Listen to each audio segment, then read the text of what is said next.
Who doesn't love a good vacation once in a while? You get to explore new places, meet new people, spend time with the family, or just rent a hotel and run away from your problems for a few nights. Now, what if you had access to your own private jet, near unlimited amounts of money, and the ability to take as much time off work as you want? Well, you can have all that. All you need is just a couple $1 billion.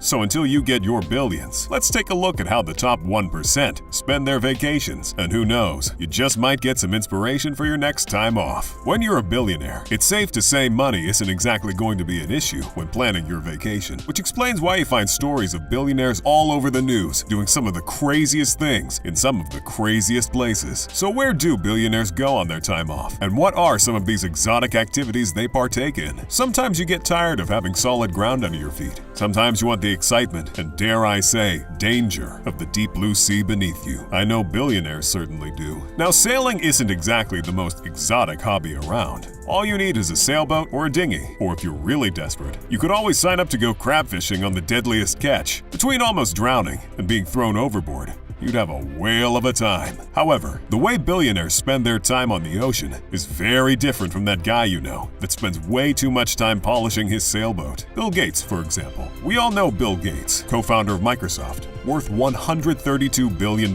He loves to keep things relatively low-key. He apparently used to work 80 to 120-hour weeks, including weekends. Suffice to say, he knows exactly what it means to work hard and vacation hard as well. He rented a $330 million super yacht to vacation on with his family off the coast of Sardinia, Italy. This yacht was 450 feet long. It had 12 staterooms and 7 decks. I mean, if you're going sailing with the family, might as well do it in style. Another billionaire that shares a passion for unwinding in the middle of the great big blue is Jeff Bezos. We all know about his purchase of a $500 million super yacht so massive, it needs its own smaller yacht. I mean, when you're a billionaire worth $190 billion, you could get an entire fleet of yachts to follow you around if you want. After getting back on the dating market, post his divorce with Mackenzie Scott in 2019, his vacations on the water are a lot less about unwinding and more partying like you're on a massive yacht in the middle of the ocean. He was recently pictured partying on a $590 million super yacht with his girlfriend Lauren Sanchez. The yacht belonged to David Geffen, another billionaire that appreciates the fine art of partying like crazy on a yacht. Billionaires don't just throw yacht parties at any old location. They find somewhere suitably luxurious and exclusive. And where better to host a yacht party than in the Caribbean? The Bahamas, to be exact, has become quite the location for some of the sickest yacht parties. Can't blame them either. If everybody had access to a massive sailing ship,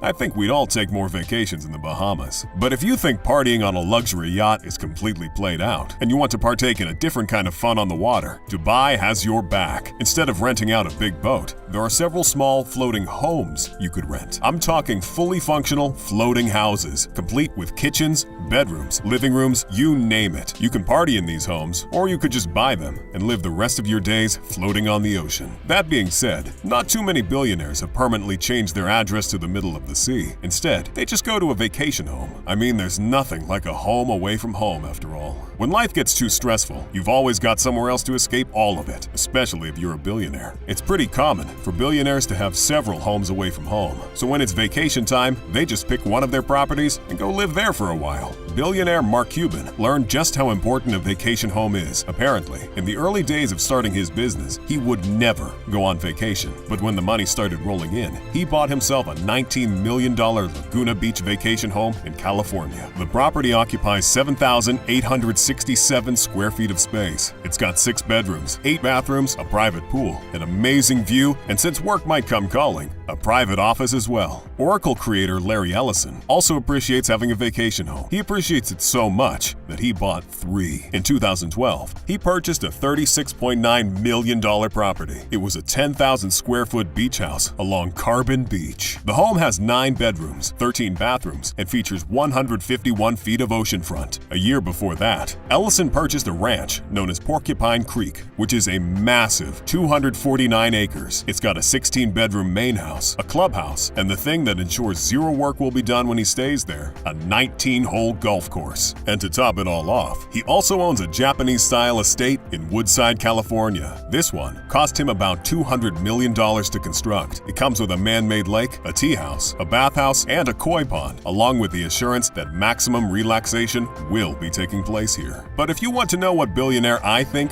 really takes having a vacation home to the next level, look no further than the man, the myth, the legend, Mark Zuckerberg. Back in 2014, Zuckerberg put down a lot of cash and bought some land on a Hawaiian island called Kauai.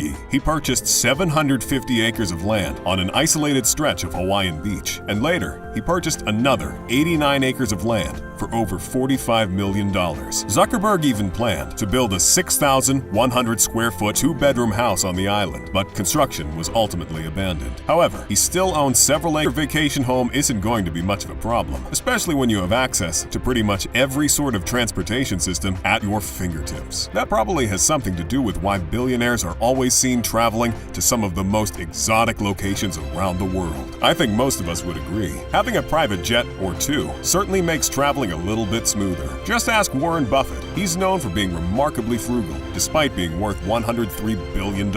In fact, he even criticized companies that splurge on private jets. But after realizing how convenient they are, he bought himself his very own. He then went ahead to acquire NetJets, the world's largest private jet company. Now that's what I call really appreciating private jets. Recently, Kylie Jenner, the former youngest billionaire in the world, was seen globetrotting on vacation. Kylie and her sister Kendall were seen in Mexico along with some friends. They stayed at a $7.5 million property in Costa Correas. Even when the world was on lockdown, the sisters were seen vacationing in Aspen, Colorado back in 2020, which shouldn't be much of a surprise. If you ever bothered keeping up with the Kardashians, you'd know they travel to all sorts of epic locations. There's also Jay-Z and Beyonce. Jay-Z didn't exactly live the most normal life before becoming the first rapper billionaire. That's just what happens when you're rich and famous. But when the money rolled in, he took luxury vacationing to the next level. And if there's one thing Jay-Z and Beyonce know how to do, other than being everyone's favorite couple, that is, it's vacation in style. When they aren't chartering a 350-foot-long Benetti-built super yacht, they're flying around the world. They took their daughter, Blue Ivy, on a trip through their favorite parts of Europe, traveling in style through Italy,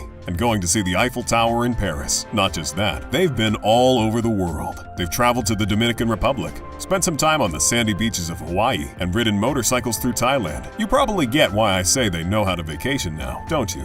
Billionaires don't just travel around willy-nilly either, which is why you probably won't be seeing Jay-Z and Beyonce visit your hometown for the summer. Some places are just more appealing than others. You're more likely to see them partying somewhere like the Spanish island of Ibiza, a place that's become sort of a status symbol for billionaires. Its perfect temperature, white sand beaches, and clear waters have invited people like Oprah Winfrey, David Geffen, Russian billionaires, and Saudi royals. I mean, even Mike Posner wrote a song about the place, so you know it's good. Or they might be having a different kind of fun in Davos, Switzerland, a secluded town in the Swiss Alps that offers beautiful views of the surrounding mountains and attracts not just billionaires, but heads of state and other such important people. In 2020, 119 billionaires flew there for the World Economic Forum, but I think they just went there for the skiing and hot chocolate. In the end, everyone, not just billionaires, have to go on vacation every now and then. Gotta let off some steam, see the sights, and then bother your friends and family about how great your vacation was for the next few months. But if there's one universal truth, it's this: billionaires are way better at vacationing than most of us.